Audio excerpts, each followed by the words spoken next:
Today's learning is sponsored by Howard and Karen Schulman in memory of his mother, Florence Schulman, Fagel Bat Yishaya Ber. Thank you so much.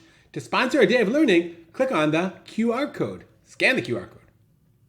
We are on Sanhedrin, Perek Zayin Mishnah Dalet. So we've learned now what are the four types of mita, of execution. Now we're going to learn about who gets the four types of execution. So we start again with skila, those who are stoned. Elu heina niskalim, these are those who receive stoning. And the way you know it, let's look at the Bartanur for a second, is there's two ways. There are some who, the Torah says, dichtubu, it says about them, skila explicitly. So some of them, the Torah says, you get this, you get stoned. And some of them, where it doesn't say explicitly, it says either damabo, his blood will be on it, and dimehembam, or their blood shall be on it. If it says these words, either damabo or dimehembam, eno elaskila can only be stoning. How do we know? Certain types of idolatry where it says, you shall stone them with a stone, you shall stone them with a stone. Meaning the Torah connects the words Demehembam to Be'even Yirgemu Otam, and therefore anywhere it says Damabo or Demehembam, the rabbis learned out that the punishment was skila. So there are 18 sins for which a person gets skila. One, a person has illicit sexual relations with their mother, or with the wife of your father's wife, even if she's not your mother, or with your daughter-in-law, or if you have homosexual relations, or bestiality, a woman who has intercourse with an animal, she brings the animal upon herself, one who blasphemes God. And we'll learn about what many of these things are in subsequent Mishnayot.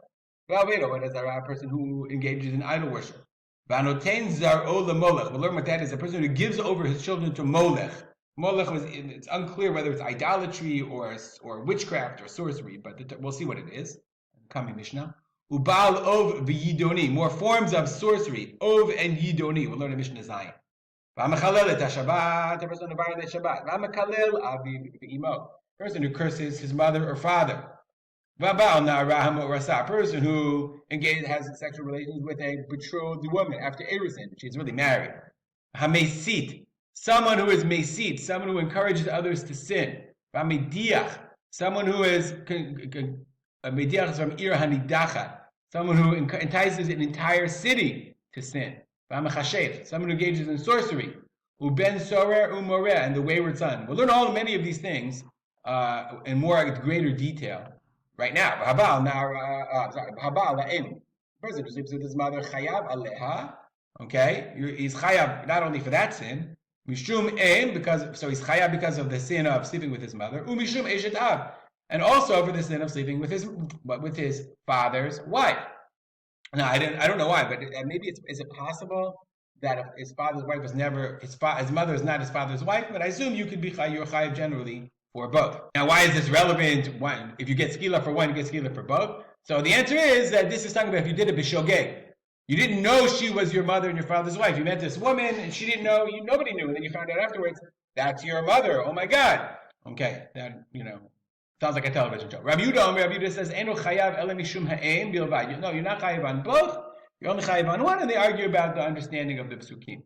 Habal eshet av. If you're a person who has sexual relations with his father's wife, chayav ele mishum eshet av u'mishum eshet ish. You have both eshet av, my father's wife, and eshet ish. She's a married woman if they're still married. Okay, ben b'chaye aviv, ben lachar mitat aviv. Okay, whether your father is alive, or whether your father is no longer alive. That's talking about Eshet Av. Meaning these, not Mishum Eshet Ish. Okay? Meaning once your father marries a woman, she's asur to you because of Eshet Av forever, even if the father dies. As opposed to Eshet Ish, a married woman, once the husband dies, she's no longer Eshet Ish. But bein min erusin, bein min nisuin, whether your father only did erusin and divorced the woman, or nisuin, or did nisuin as well. Similarly, about kalato, a person who sleeps with his daughter-in-law, chayav alem mishum kalato, or mishum eshet ish, chayav on both. Remember, if you did b'shogeg, you have to bring two korbanot, two sacrifices. Bein mechaye beno, bein mechar mitat beno. Your daughter-in-law is always your daughter-in-law, even if your son dies.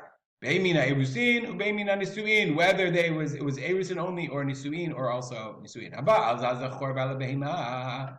Okay, if a person who Baal Zachor has intercourse, homosexual intercourse with a man, Bala Behema, or with an animal, Vaisham Biviyata Behema, and a woman who brings an animal upon her.